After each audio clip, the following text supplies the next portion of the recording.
प्यारे बच्चों, सुप्रभात। ऑनलाइन क्लास में आप सभी का स्वागत है। मैं हरिश्चंद्र सिंह, कक्षा 10, विषय विज्ञान, अध्याय विद्युत। इस अध्याय को अध्ययन कराने के लिए हमने कुछ शिक्षण बिंदु लिए हैं। इन शिक्षण बिंदुओं की सहायता से इस अध्याय का अध्ययन हम आपको कराएंगे।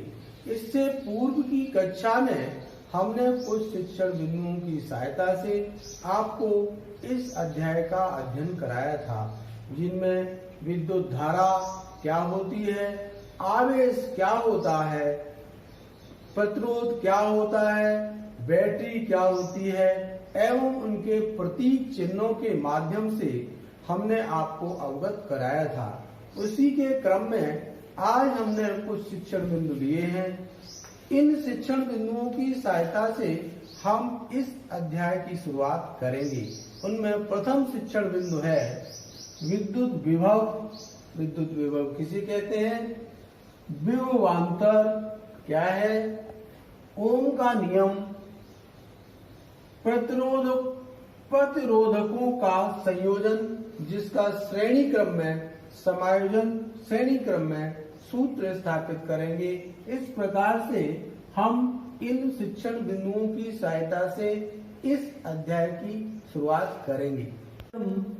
प्रथम शिक्षण बिंदु की ओर चलते हैं, विद्युत विभव। विद्युत विभव क्या होता है? विद्युत विभव को समझने से पहले हम आपको एक उदाहरण के तौर पे, उदाहरण क्या है, जैसे किसी बर्तन में पानी लें और बर्तन में पानी को और पानी मिलाते जाएं तो पानी देखेंगे कि उस बर्तन में जो पानी का तल है वो कैसा होता जाएगा? ऊंचा होता जाएगा। पानी का तल ऊंचा होता जाएगा। इसी प्रकार से बर्तन के पानी में पानी को हम ऊष्मा दें और ऊष्मा देते देते एक बार ऐसी स्थिति आएगी कि ऊष्मा का तल भी ऊंचा होता जाएगा। इसी प्रकार से हम किसी चालक में आवेश को प्रवाह करें तो आवेश का तल धीरे धीरे कैसा होता जाएगा? ऊंचा होता जाएगा। इसको कहते हैं आवेश का ऊंचा होना, अर्थात ये कहलाता है विद्युत विभव का बढ़ना। ये कहलाता है विद्युत विभव का बढ़ना। इसी प्रकार से दो आवेशित वस्तुओं को लें, एक का आवेश उच्च है और एक का आवेश निम्न है। दोनों वस्तुओं को, दोनों चालकों को एक साथ रख दिया जाए तो हम देखेंगे उच्च चालक से निम्न चालक की ओर ऊष्मा प्रवाहित होने लगती है। और ये कब तक होती है?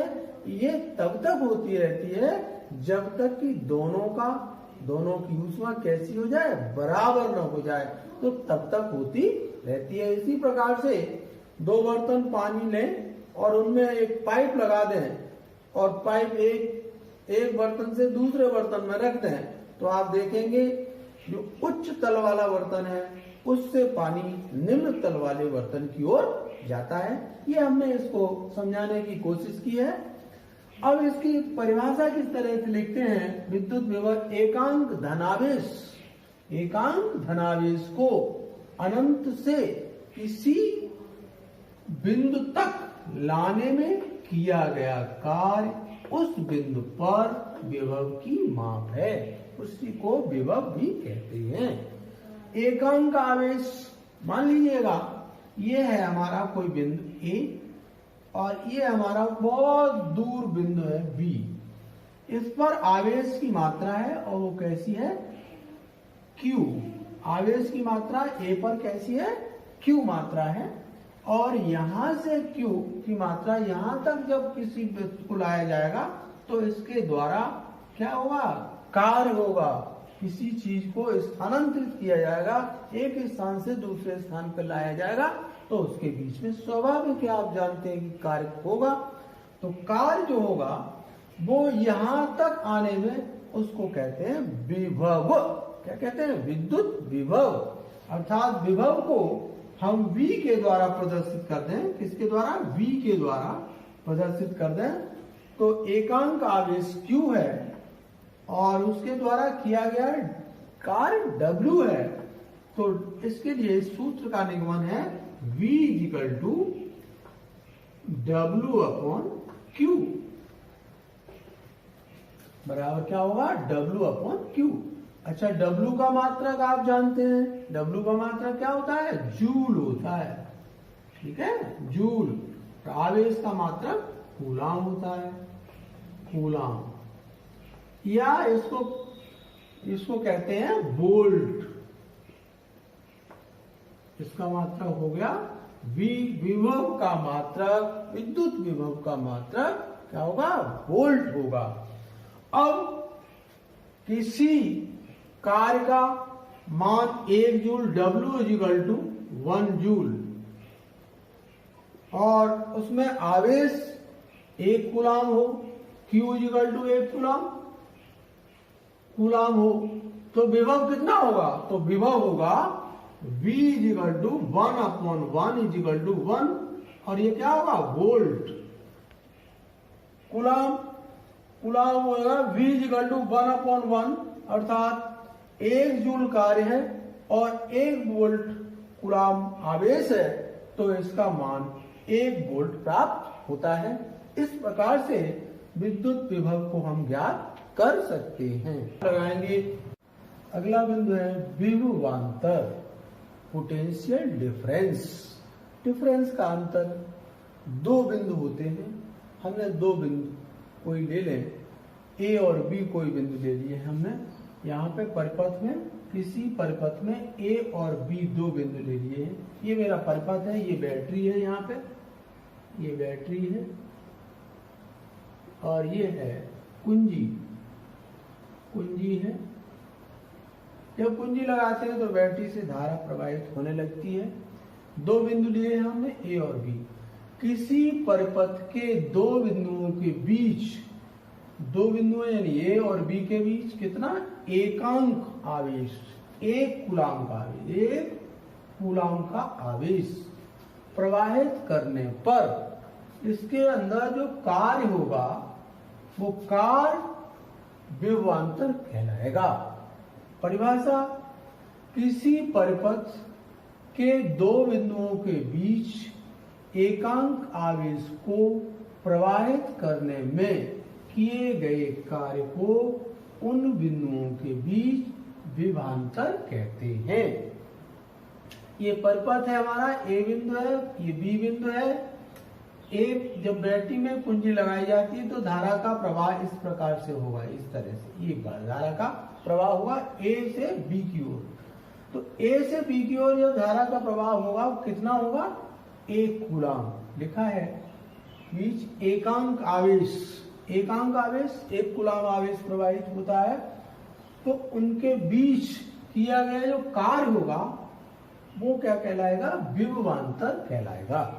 विभवांतर को हम V से प्रदर्शित कर दें तो V से विभवांतर, आवेश को Q से और कार्य को W से प्रदर्शित कर दें, अर्थात विभवांतर V, आवेश Q, कार्य W, तो V = W/Q।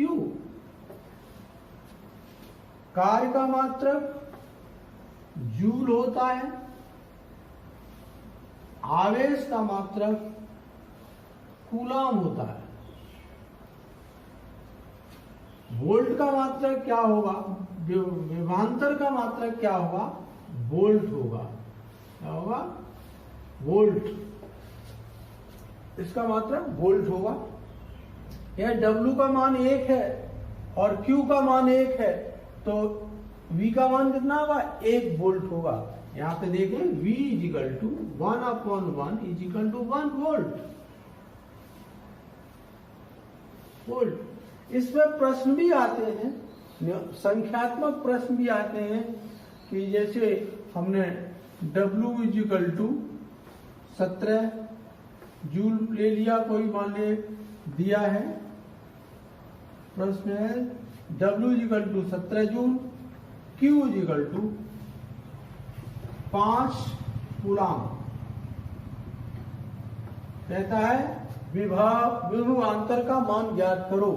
तो V इजिकल टू ज्ञात करना है, सूत्र आप लगाएंगे V is equal to W upon Q, अर्थात W की वैल्यू कितनी है 17 बटे Q 5 इजिकल टू 3.4 वोल्ट। इस तरह से ये V का मान 3.4 वोल्ट आपको प्राप्त हो जाता है। इस तरह से संख्यात्मक मानों का प्रश्न हल कर सकते हैं इस सूत्र की सहायता से। अगला बिंदु है ओम का नियम, ओम्स लॉ। ओम्स लॉ, यदि किसी चालक की भौतिक अवस्थाएं, यदि किसी चालक की भौतिक अवस्थाएं क्या होती हैं? लंबाई होती है, चौड़ाई होती है, क्षेत्रफल होता है, ताप होता है, ये इत्यादि, ये सब क्या है? भौतिक अवस्थाओं में कोई परिवर्तन न किया जाए, इनकी भौतिक अवस्था में कोई परिवर्तन न किया जाए तो चालक में बहने वाली धारा I सिरों के बीच लगने वाले विभवांतर के अनुक्रमानुपाती होती है। ये ओम्स ने बताया था। क्या बताया? यदि किसी चालक की भौतिक अवस्थाएं लंबाई, क्षेत्रफल, ताप आदि में कोई परिवर्तन न रहे, अपरिवर्तित रहे, अर्थात लंबाई, क्षेत्रफल, ताप कैसे रहे? अपरिवर्तित रहे, तो चालक में बहने वाली धारा, कौन सी है धारा? I, चालक के बीच, सिरों के बीच लगने वाला क्या विभवांतर, उसके अनुक्रमानुपाती होता है। यह ओम का नियम है। अब मान ले विभवांतर को हम V से प्रदर्शित करें, विभवांतर को V से प्रदर्शित करें, धारा को I से प्रदर्शित करें, तो ओम्स नियम क्या कहलाता है? ओम्स नियम क्या कहलाता है? V अनुक्रमानुपाती I होगा, V अनुक्रमानुपाती I होगा, या V upon I is equal to नियतांक,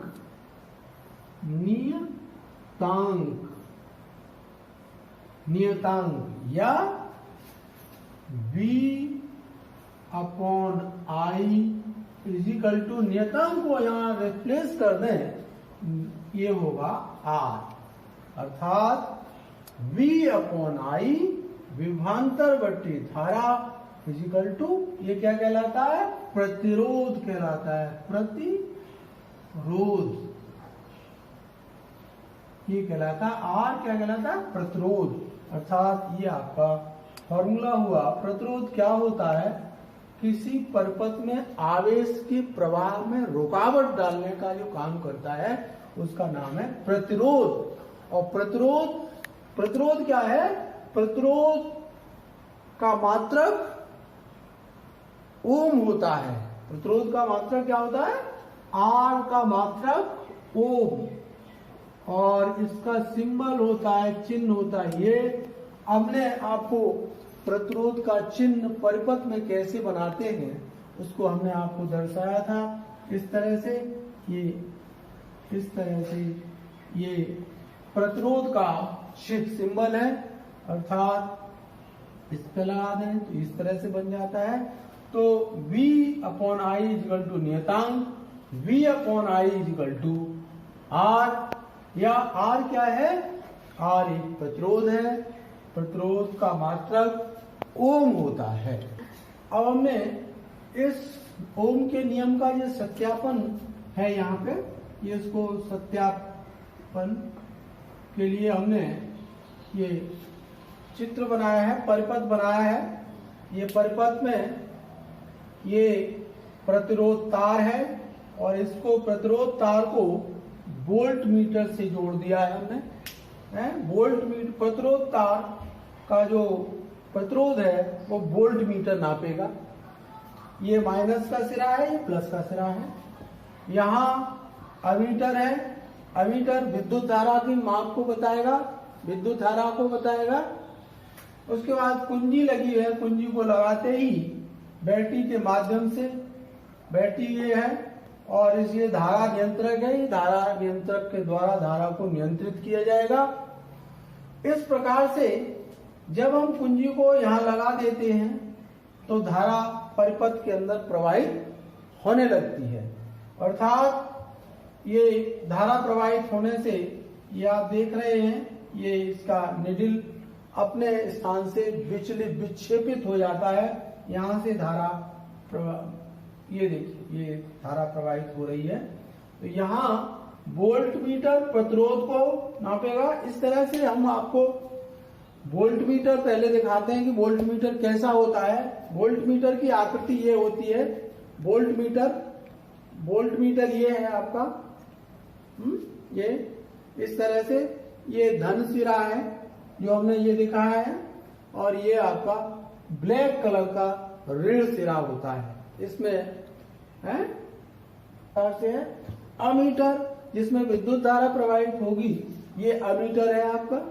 इस तरह से ये अमीटर की रचना है। इसमें पैमाना लगा हुआ है, निडिल लगी हुई है, वो इसको पैमाने के आधार पर इसके मान को दर्शाती है कि कितने एम्पियर की धारा इसके परिपथ में प्रवाहित होगी। इस तरह से ये अमीटर है। अमीटर की सहायता से हम धारा का मान प्राप्त करते हैं। अब जब कुंजी लग जाती है तो बैटरी के माध्यम से धारा प्रवाहित होने लगती है। तो ओम के नियम का सत्यापन जब करें तो हम देखते हैं ये हमारा एक्स एक्सिस है, this is X axis, this is Y axis, दो एक्सिस है।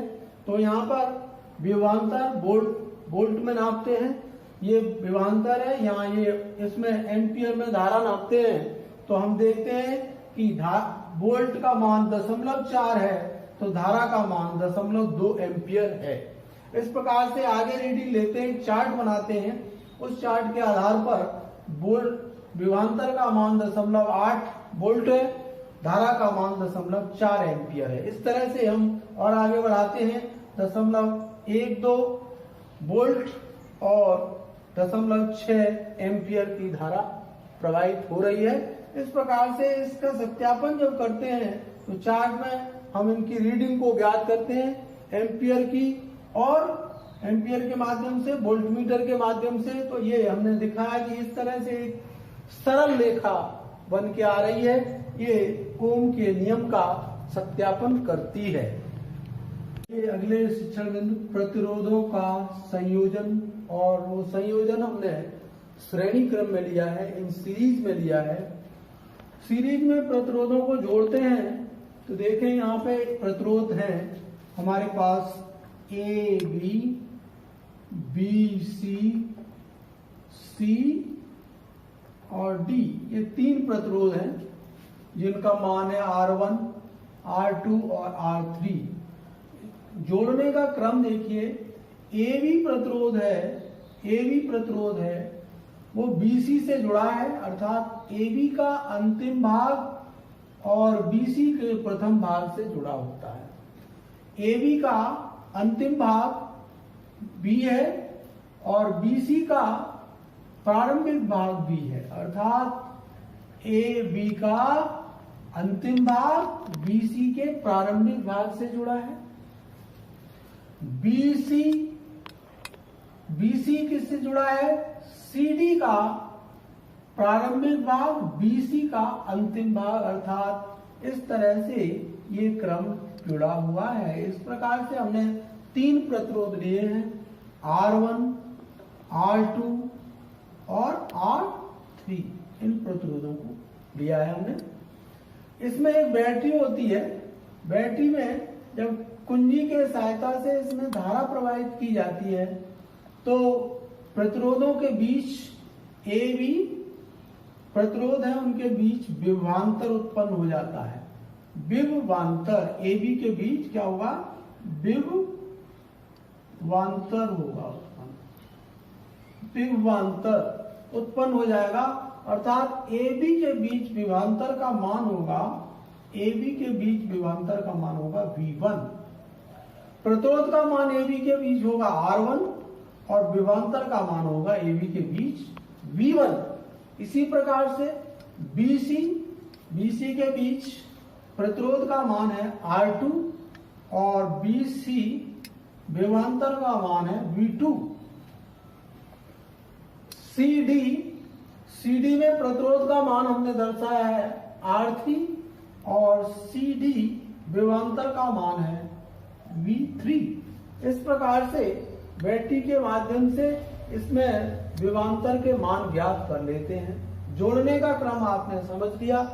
अब इसमें प्रतिरोध विभवांतर के बीच ओम के नियम का अर्थात ओम के नियम का पालन करेंगे। यहाँ पे पूरा प्रतिरोध क्या आ गया, कुल प्रतिरोध कितना होगा, R इजिकल टू कुल प्रतिरोध कितना होगा, R is equal to R1 plus R2 plus R3। ये कुल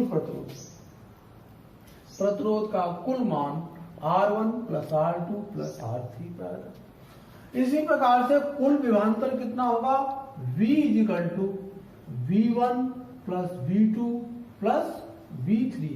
इस प्रकार से प्रतिरोध और इस प्रकार से विभवांतर हम प्राप्त कर लेते हैं।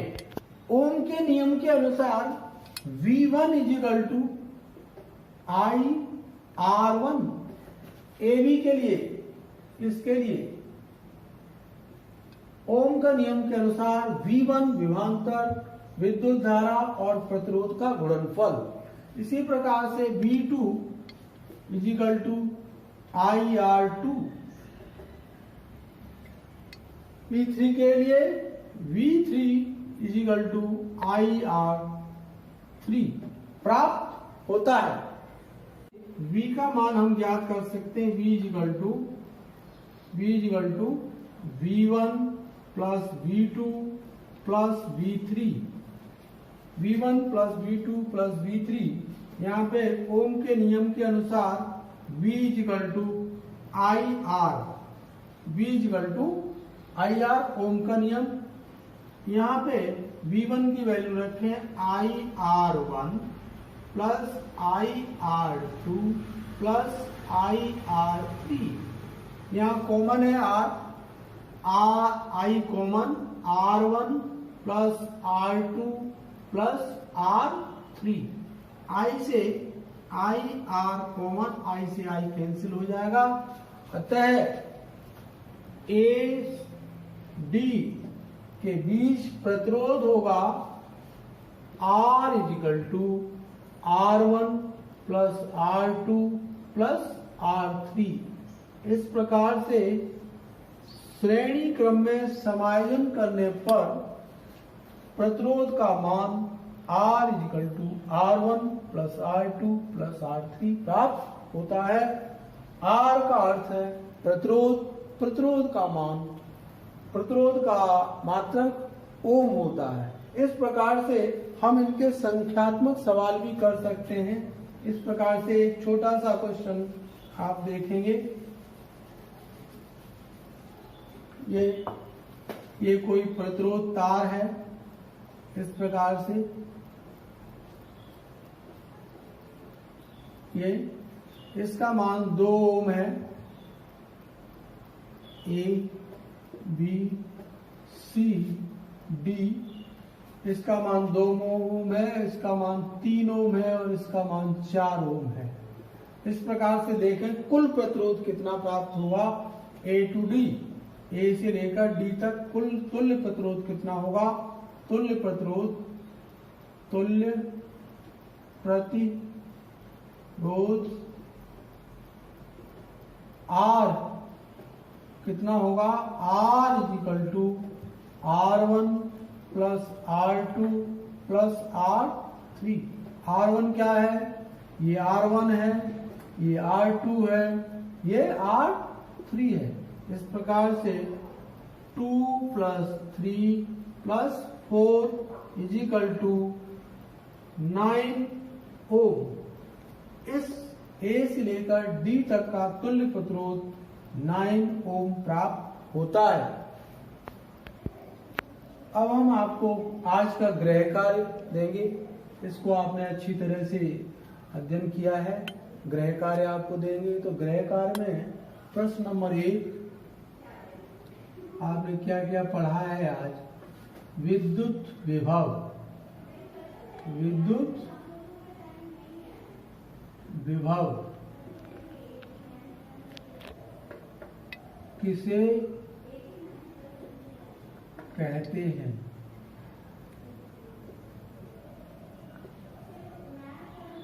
प्रश्न नंबर 2 विभवांतर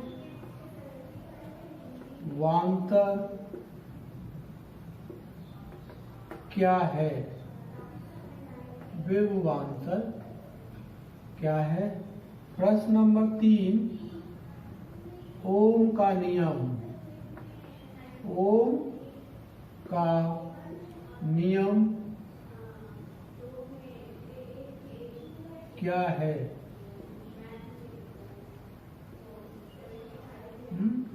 प्रश्न नंबर 4 यदि किसी चालक के प्रतिरोध 2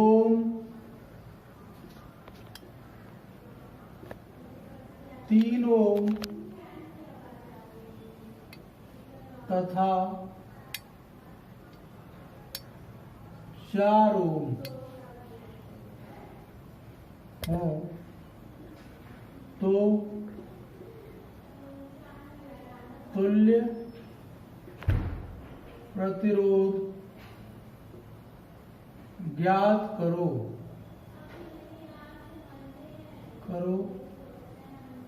कैसे करना है? श्रेणी क्रम में, श्रेणी क्रम में प्रतिरोधों का तुल्य प्रतिरोध श्रेणी क्रम में ज्ञात करना है। अब इसको आपने स्वाध्याय ठीक प्रकार से इसको आपने पढ़ा है। अब आप स्वाध्याय करके आएंगे अगली कक्षा के लिए, उसमें हम आपको पढ़ाएंगे समांतर क्रम में प्रतिरोधों को जोड़ना, ऊष्मीय प्रभाव और विद्युत शक्ति किसे कहते हैं।